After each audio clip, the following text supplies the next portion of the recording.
سلام على حبيبه المصطفى أما بعد فأعوذ بالله من الشيطان الرجيم بسم الله الرحمن الرحيم إن الله وملائكته يصلون على النبي يا أيها الذين آمنوا صلوا عليه وسلموا تسليما اللهم صل على سيدنا محمد معدن الجود والكرم وآله وأصحابه الكرام وابنه الكريم وبارك وسلم صلاة دائمة سرمدا ابدا۔ سیرت مصطفیٰ صلی اللہ تعالیٰ علیہ وسلم کے اس سلسلے میں آج ہم کو عرض کرنا ہے نبی پاک صلی اللہ تعالیٰ علیہ وسلم کی عمر مبارکہ کی 25 سال سے لے کر کے 40 سال تک کی جو زندگی تھی وہ خانگی معاملات میں گزری، یعنی ام المومنین خدیجۃ الکبریٰ رضی اللہ تعالیٰ عنہا سے نکاح کے بعد نبی پاک صلی اللہ تعالیٰ علیہ وسلم نے وہ بھرپور زندگی اور ایک مثالی زندگی پوری دنیا کے لیے عطا فرمائی۔ 40 سال کی عمر پاک جب ہوئی آپ کی تو آپ تنہائی پسند کرنے لگ گئے، بھیڑ بھاڑ سے اپنے آپ کو دور کر لیا اور گوشہ تنہائی میں جا کر کے زیادہ سے زیادہ عبادت کرنے کی خواہش ہونے لگی، اور اس غرض سے نبی پاک صلی اللہ علیہ وسلم مکہ سے تقریباً 4.5 کلومیٹر دور اس وقت خانہ کعبہ سے غار ہیرا میں جا کر کے عبادت کرتے تھے۔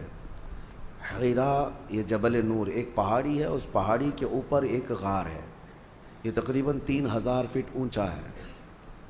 سب سے اوپر کی چوٹی پر جا کر نبی پاک صلی اللہ علیہ وسلم تنہائی اختیار کرتے تھے۔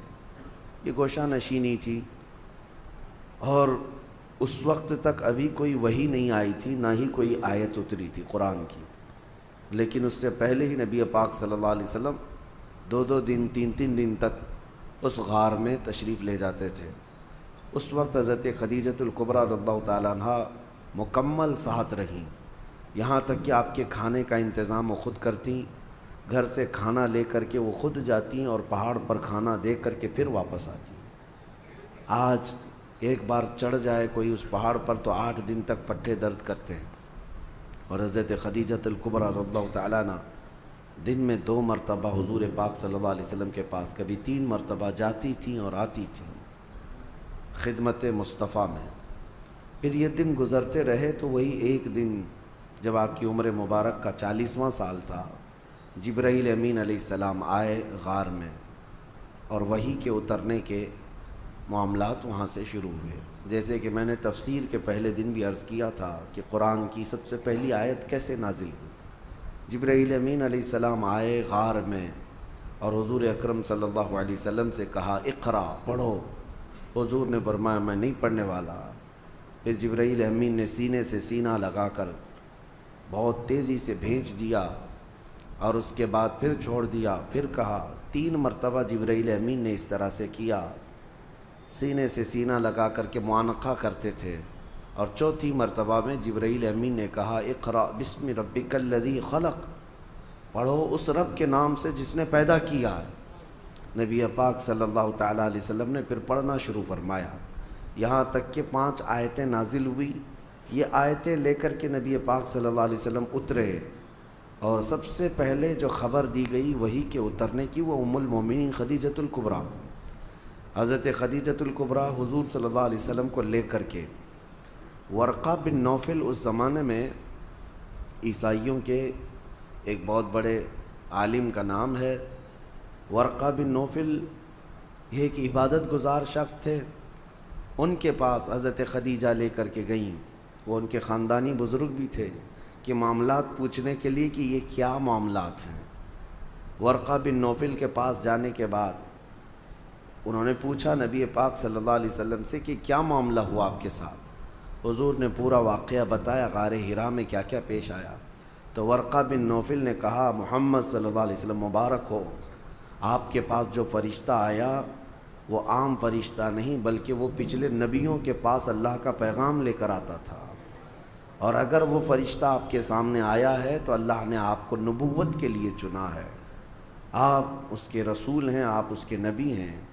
اور ورقہ بن نوفل ایمان لائے ہوئے لوگوں میں سے نہیں ہے، لیکن خواہش یہ کی کاش میں اس زمانے میں جب آپ کی اعلان نبوت ہوگا اور میں تندرست ہوتا تو میں مکمل آپ کی خدمت میں حاضر رہتا، اس لیے کہ عنقریب وہ دن آئیں گے جب آپ کو آپ کے خاندان والے اور آپ کے شہر والے اتنا سخت ظلم کریں گے کہ آپ کو اپنا وطن چھوڑنا ہوگا۔ یہ پہلے ہی کہہ دیا گیا تھا۔ تو نبی پاک صلی اللہ تعالیٰ علیہ وسلم وہاں سے آئے۔ اب وحی کے اترنے کے سلسلے کو تھوڑے دنوں تک کے لیے اللہ نے موقوف رکھا، وحی نہیں آئی دوسری، لیکن رسول پاک صلی اللہ علیہ وسلم کو مکمل اس بات کی تمنا رہتی، اس وحی کے انتظار میں حضور صلی اللہ علیہ وسلم سرگرداں رہتے، کیونکہ ایک بار جو پیغام محبت آیا ہے اس پیغام محبت کو دوبارہ سننے کا شوق۔ پھر ایک بار مکہ کے بازار سے گزر رہے تھے، کسی نے پکارا محمد محمد، نبی پاک صلی اللہ علیہ وسلم کا نام۔ حضور نے پلٹ کر کے اس آواز کی طرف دیکھا تو آسمان اور زمین کے بیچ میں وہی فرشتہ یعنی جبرائیل امین، وہ اتنی بڑی شکل میں کرسی پر براجمان ہے۔ نبی پاک صلی اللہ علیہ وسلم نے پہلی مرتبہ یہ منظر دیکھا جبرائیل کو اس حالت میں، تو اس کے بعد آسمان اور زمین پورا اس فرشتے سے بھر گیا ہے، جبرائیل امین سے۔ پھر نبی پاک صلی اللہ تعالیٰ علیہ وسلم گھر تشریف لائے اور پھر اس وقت کہنے لگے زمیلونی زمیلونی، مجھے چادر اوڑھاؤ، سخت ٹھنڈی لگ رہی ہے۔ جسم کے اندر وحی کے اترنے کے جو آثار تھے وہ پوری باڈی شیک ہوتی تھی۔ اس کے بعد آپ گھر میں لیٹے تھے، اسی حالت میں جبرائیل امین نے 19 آیتیں لے کر کے حضور اللہ تعالیٰ کی طرف سے پہنچایا۔ یا ایھا المدثر قم فانذر وربک فکبر، یہ آیتیں تھیں۔ اللہ تعالیٰ نے اپنے نبی کو مدثر کہہ کر پکارا، اے مدثر اٹھو، قم فانذر، لوگوں کو اللہ کا خوف دلاؤ، وربک فکبر، اور تمہارے رب کی تکبیر بلند کرو، اللہ اکبر کہو۔ پھر یہاں سے احکام شروع ہوئے۔ اب نبی پاک صلی اللہ تعالیٰ علیہ وسلم کو باضابطہ حکم ہوا کہ آپ اپنی قوم کے سامنے اعلان فرمائیں، اور اس سے پہلے اللہ تعالیٰ نے ایک حکم یہ فرمایا وَأَنذِرْ عَشِيرَتَكَ الْأَقْرَبِينَ، آپ پہلے اپنے رشتہ داروں کو اللہ کا خوف دلاؤ۔ سب سے پہلے جو شروعات ہوئی وہ یہاں سے۔ حضور اکرم صلی اللہ تعالیٰ علیہ وسلم نے سب سے پہلے اپنے گھر والوں میں اپنے سارے چچاؤں کو، اپنی پھوپھیوں کو، اپنے رشتہ داروں کو جمع کیا، اور جمع کر کے ان کے سامنے دعوت اسلام پیش کی۔ سب سے پہلا مرحلہ یہی تھا دعوت کا، اپنے گھر سے شروع کیا، اور ان کے سامنے اس دعوت کو رکھا۔ ان میں اکثر لوگوں نے انکار کر دیا، اکثر لوگوں نے انکار کر دیا، وہ اپنے پرانے ڈھنگ پر ہی قائم رہے، کسی نے التفات نہیں کیا، توجہ نہیں کی۔ پھر یہاں تک کہ نبی پاک صلی اللہ علیہ وسلم کی جو امیج تھی پورے مکہ میں ویسی تھی کہ حضور کی بات پر لوگ آنکھ بند کر یقین کرتے تھے، بڑی بڑی امانتیں رکھتے تھے۔ تو ایک دن حضور صلی اللہ علیہ وسلم نے جبل ابو قبیس، وہاں پر مکہ میں ایک پہاڑی ہے یا اس کے قریب ایک پہاڑی، اس پہاڑی کے پاس سارے مکہ والوں کو بلایا کہ سب کے سب آ جاؤ، اور حضور کی آواز پر پورا مکہ جمع ہو گیا۔ تب نبی پاک صلی اللہ علیہ وسلم نے ان سے ایک سوال کیا، کہا کیا تمہارا خیال ہے میرے متعلق اگر میں یہ خبر دے دوں کہ اس پہاڑ کے پیچھے ایک فوج ہے جو تمہیں مارنے کے لیے کھڑی ہے، تو تم کیا میری اس بات کا یقین کرو گے؟ مکہ والوں نے ایک آواز میں کہا تھا، ہم نے تمہارے بچپن سے لے کر اب تک کبھی جھوٹ سنا ہی نہیں، اگر آپ اس بات کی خبر دیتے ہیں تو ہم یقین ہی نہیں بلکہ اس سے لڑنے کی تیاری بھی کریں گے۔ نبی پاک صلی اللہ علیہ وسلم نے فرمایا جب تمہیں میری بات پر اتنا یقین ہے تو سنو، اللہ ایک ہے اور میں اللہ کا آخری رسول ہوں، اور جن بتوں کے سامنے تم سر جھکاتے ہو یہ فضول ہے، یہ باطل ہیں۔ تو نبی پاک صلی اللہ علیہ وسلم کا جب یہ اعلان ہوا تو مجمع میں کھلبلی مچ گئی کہ ہمارے پرانے دین پر حملہ ہو گیا، ہمارے دھرم پر حملہ ہو گیا ہے۔ اور پھر اسی مجمع میں سے ایک شخص کھڑا ہوا اور اس نے سخت جملوں میں بات کہا، تبن لک یا محمد الہذا جمعت، نعوذ باللہ، اس نے کہا برا ہو اے محمد تمہارے ہاتھ ٹوٹ جائیں، کیا تم نے اس کام کے لیے ہمیں یہاں جمع کیا تھا؟ یہ بولنے والا حضور صلی اللہ علیہ وسلم کا سگا چچا ابو لہب تھا۔ حضور پاک صلی اللہ علیہ وسلم کو زندگی میں سب سے پہلا برا جملہ کہنے والا یہی شخص تھا، کیونکہ اتنے سالوں میں کبھی کسی نے انگلی بھی نہیں اٹھائی، کبھی نہ اخلاق پر بات کی، نہ کسی نے سخت لہجے میں آپ سے بات کی۔ اخلاق کریمانہ وہ اعلیٰ معیار کے تھے۔ پہلی مرتبہ اس طرح کا کڑوا جملہ اور طعن و تشنیع کے ساتھ گالی بھرا ہوا نبی پاک صلی اللہ علیہ وسلم کے قلب اطہر پر یہ بات گراں گزری، بہت سخت ہوئی۔ لیکن اس مجمع سے حضور اکرم صلی اللہ تعالیٰ علیہ وسلم لوٹے تھے کہ ہاں تاریخ میں یہ ہے، اب جو لوگ ایمان لائے ان میں بچوں میں سب سے پہلے مولا علی کرم اللہ وجہہ الکریم، جب آپ کی عمر 9 سال کی تھی۔ بڑی عمر والوں میں سب سے پہلے ایمان لانے والے حضرت ابوبکر صدیق رضی اللہ عنہ، عورتوں میں سب سے پہلے ایمان لانے والی سیدہ خدیجۃ الکبریٰ رضی اللہ تعالیٰ عنہ، اور غلاموں میں سب سے پہلے ایمان لانے والے حضرت زید بن حارثہ رضی اللہ تعالیٰ عنہ، اور حضرت بلال حبشی رضی اللہ تعالیٰ عنہ کا بھی نام ہے۔ یہ لوگ سب سے پہلے ایمان لانے والوں میں ہیں، سب سے پہلے جو لوگ ایمان لائے۔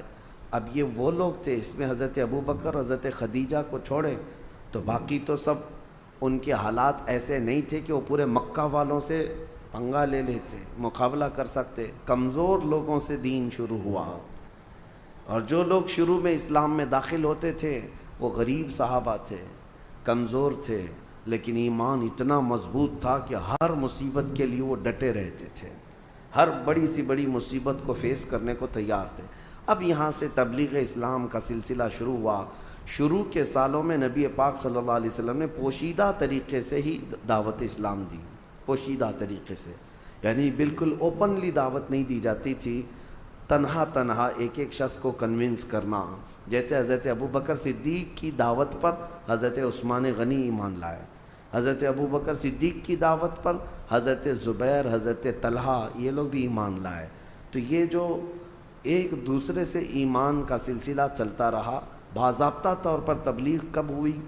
حضور اکرم صلی اللہ تعالیٰ علیہ وسلم ایک بازار میں تشریف لے گئے، وہاں پر لوگوں کے درمیان خطاب کر رہے تھے کہ ابو جہل درمیان میں آیا، پوری دھول اڑایا حضور پاک صلی اللہ علیہ وسلم پر، اور نہایت سخت جملوں میں کہنے لگا کہ لوگوں اس شخص کی بات مت سنو کہ یہ اس کا ذہنی توازن خراب ہو گیا، نعوذ باللہ، بڑے بڑے برے الفاظ کہتا ہوا۔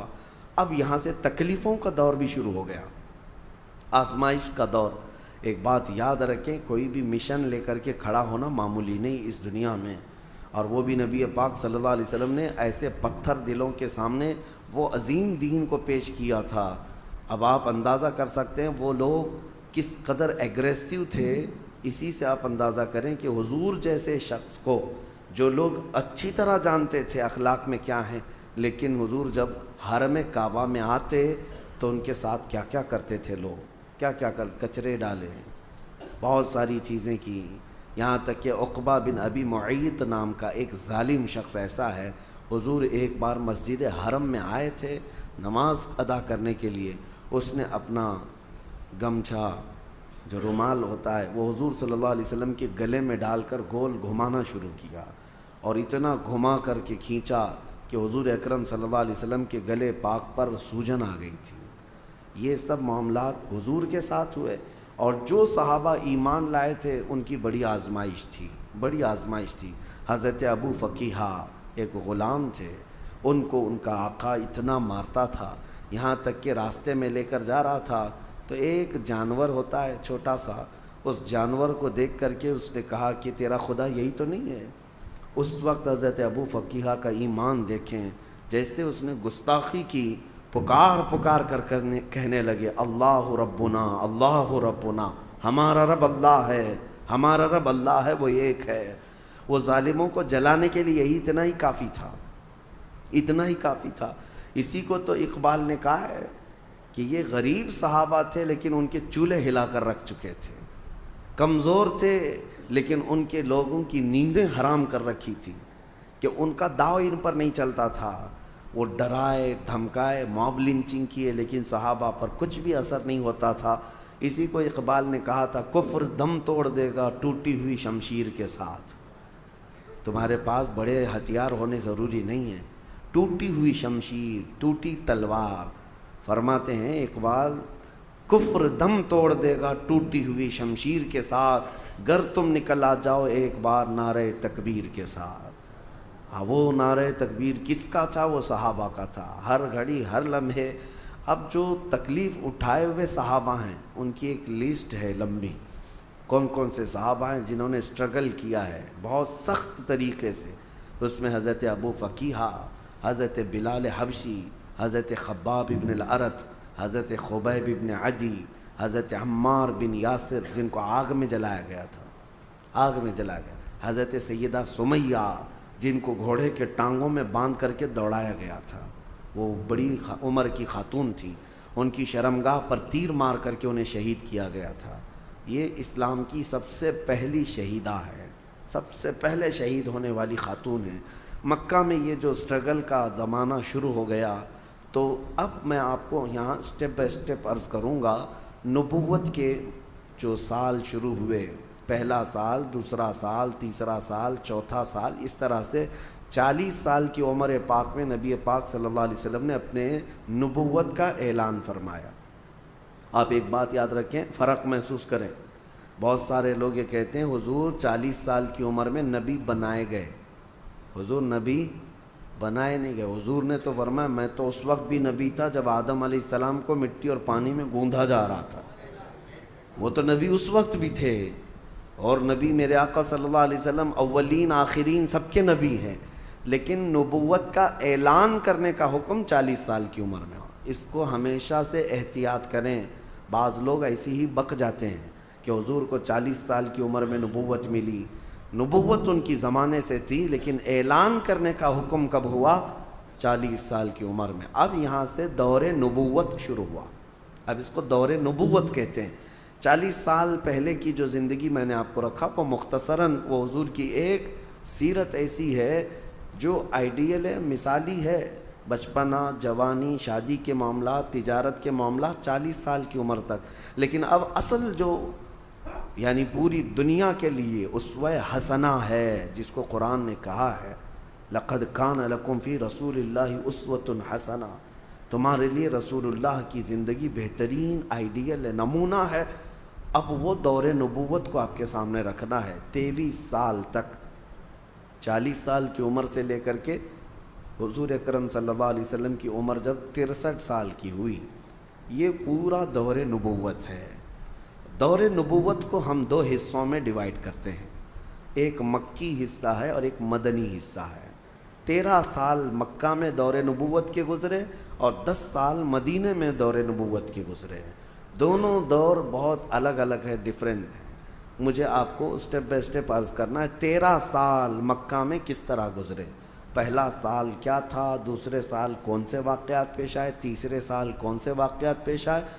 ہر ایک سال کی کچھ خصوصیات ہیں، وہ انشاءاللہ العزیز آپ کو سلسلہ بسلسلہ عرض کیے جائیں گے۔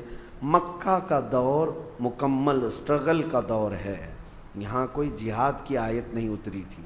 13 سال صبر کیا گیا، ہر چیز کو سہا گیا ہے، لیکن جب ہجرت ہوئی مدینے میں جانے کے بعد اسلامک حکومت اسٹیبلش ہوئی، اسٹیٹ آف اسلام جس کو کہیں آپ، یعنی سب سے پہلی چیز جو نبی پاک صلی اللہ علیہ وسلم نے قانون، پارلیمنٹ، ایک نظام جو قائم کیا وہ مدینہ طیبہ۔ مدینہ کی بھی 10 سال، پہلا مدنی سال، دوسرا مدنی سال، تیسرا مدنی سال، ہر ایک کی خصوصیات ہیں اور ان میں جنگیں بھی ہوئی ہیں۔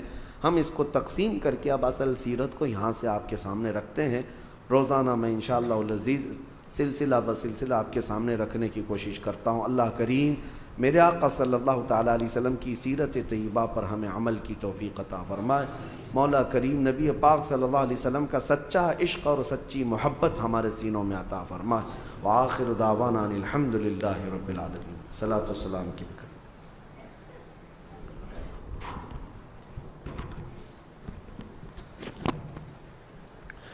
کان کعبے کے بدرود جا تم پہ